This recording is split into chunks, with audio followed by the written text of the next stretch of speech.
Smart Move lève les yeux au ciel dans nos villes intelligentes. Faudra-t-il bientôt prévoir une signalétique aérienne? On peut l'imaginer quand on voit ces taxis volants que Paris espère déployer pour les JO de 2024. Ils étaient en démonstration à l'aéroport du Bourget. Bonjour Cossé Labouèche. Bonjour Thomas. Ça va bien? Ça va et vous? Ouais, écoutez, on va regarder le reportage que vous avez tourné là-bas avant que vous nous expliquiez les coulisses. C'est parti, reportage. C'était vraiment une belle occasion, une belle journée. Il fait beau dehors, on avait un peu peur de la météo, mais évidemment ça montre que c'est possible, que c'est pas très bruyant du tout même, on n'a pas entendu au Bourget. Et ça démontre aussi qu'on est bien loin, bien avancé sur tout ce qui est développement technologique et qu'on veut vraiment lancer les premières routes, les premières connexions avant les JO en région parisienne. L'objectif, c'est de continuer de développer les partenariats qu'on a déjà commencé à nouer sur l'Île-de-France, de continuer sur tout ce qui est certification du volocoptère que vous voyez en arrière-plan, et aussi d'avoir en continu un dialogue avec le public pour expliquer ce qu'on veut faire, ce qu'on va faire, pour expliquer pourquoi il y a une valeur ajoutée pour les gens en Île-de-France. On va commencer avant les JO en 2024. Avant ou pour les JO en 2024, il y aura la première ou deux connexions en région parisienne avec le but de pouvoir transporter un passager avec un pilote. Vous avez deux places derrière moi et de leur offrir donc ce temps. On a déjà commencé à travailler avec la DGAC par exemple et avec les autres autorités.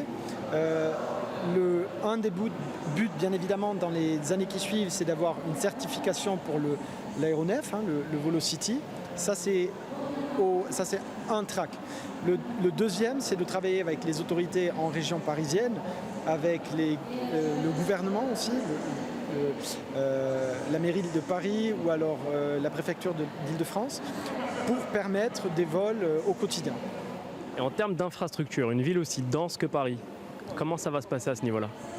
Alors, on ne va pas se poser dans Paris même, intramuros, dès le début. Ça, bien évidemment, c'est un peu un challenge. Mais on peut très bien utiliser aujourd'hui déjà une infrastructure existante, notamment autour des aéroports, dont le partenariat avec ADP. Et en plus, comme vous le voyez, on n'a pas besoin de beaucoup de place. On n'a pas besoin de construire des rues ou des routes ou des tunnels pour un volocoptère. Au contraire, tout ce qu'il nous faut, c'est 15 x 15 mètres par terre et on peut décoller et atterrir. Donc ça, c'est un appareil qui n'a pas d'émission en vol. C'est entièrement électrique avec 9 batteries. Donc vous n'aurez pas de pollution, ni de pollution en CO2 ou monoxyde, ni vraiment en bruit, puisque c'est un appareil qui n'émet pas beaucoup de bruit, comme vous l'avez pu le constater avant. Et ça peut vous permettre de voir Paris d'une toute autre perspective. Et je pense qu'il y aura déjà assez de gens qui seront prêts à le tester avant 2024. Moi, je sais que dans mon cercle, bien évidemment, c'est une petite bulle, mais dans mon cercle d'amis et dans mes connaissances, il y en a beaucoup qui ont hâte de pouvoir essayer ça. Alors que c'est là, quels sont les avantages de ce taxi volant? D'ailleurs, on devrait plutôt dire mini-hélico. Alors, mini-hélico ou drone géant, à chacun son interprétation. Donc, l'avantage, c'est d'abord sa taille. Comme le disait Fabien, c'est plus petit qu'un hélicoptère classique. On n'a pas besoin d'héliport ni pour décoller, ni pour atterrir, simplement d'un espace de 15 mètres sur 15. L'autre avantage qui peut prêter à sourire, mais qui est réel, c'est que dans le ciel, il n'y a pas de bouchon.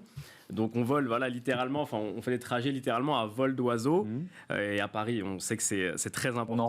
On en rêve, bien sûr. Et puis, contrairement à un hélicoptère, il est vraiment silencieux pour le coup. À proximité, on entend comme une espèce de bruit de drone, mais lorsqu'il décolle et qu'il est assez haut, on n'entend plus rien. J'ai pu le constater durant la démonstration qui a duré 3 minutes sur le tarmac du Bourget. Alors, c'est une entreprise allemande. Pourquoi elle a choisi Paris ? Alors, le choix de Paris n'est pas par hasard. Donc, Volocopter, l'entreprise allemande, est en collaboration avec le groupe ADP, Aéroports de Paris, et la RATP.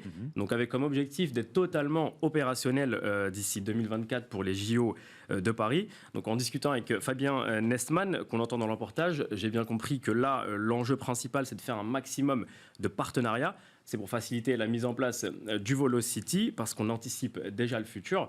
Et le futur, c'est une concurrence qui prévoit d'être rude dans ce secteur. Vous avez pu monter à bord ? Oui, mais pas en vol. C'est déjà pas mal. À mon grand désespoir, oui, c'est Ouais. déjà pas mal. J'ai pu constater que l'intérieur était très épuré, très spacieux. On a vraiment une vue très dégagée pour profiter du paysage. Seulement 2 sièges, comme on l'a vu, avec une ceinture semblable à une ceinture de voiture. Il n'y a pas de dispositif particulier. Et une tablette qui contrôle tout, comme une tablette de Tesla. Il n'y a aucun bouton. Pas de levier. Il n'y a pas un tableau de bord Rien du tout, non, avec non. plein de boutons, d'accord? Simplement C'est une très tablette, épuré. vraiment une grande tablette, c'est très très épuré. Il n'y a pas de levier comme on a l'habitude de voir sur tout objet volant identifié jusque-là. Et donc à l'arrière du véhicule, on a le compartiment avec les 9 batteries. Là, on l'a vu sur les images, il était en marche, un peu comme une preuve finalement du silence de ces hélices, de ces 18 hélices qui demandent 18 moteurs. Et voilà, on le rappelle, mais c'est un appareil qui est 100% électrique. Et dans le monde qu'on imagine dans le futur, c'est un gros avantage. Marine Chevalreau, mais vraiment très rapidement, l'émission se termine. Vous devez intégrer déjà cette dimension-là, lever les yeux au ciel, dans vos projets? Alors, je vous avoue Pas que là, encore. on n'en est pas encore là du tout. On est d'abord à essayer d'intégrer, de préparer le terrain pour tout ce qui est justement voiture autonome et même mobilité hydrogène dont on n'a pas encore parlé.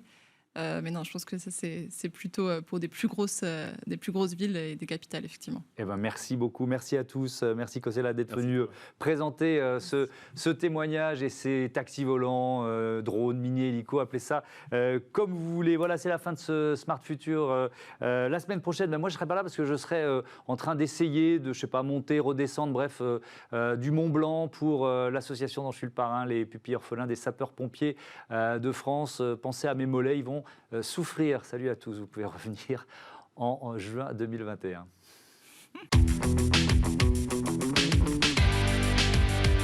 Ce programme vous a été présenté par SEAT.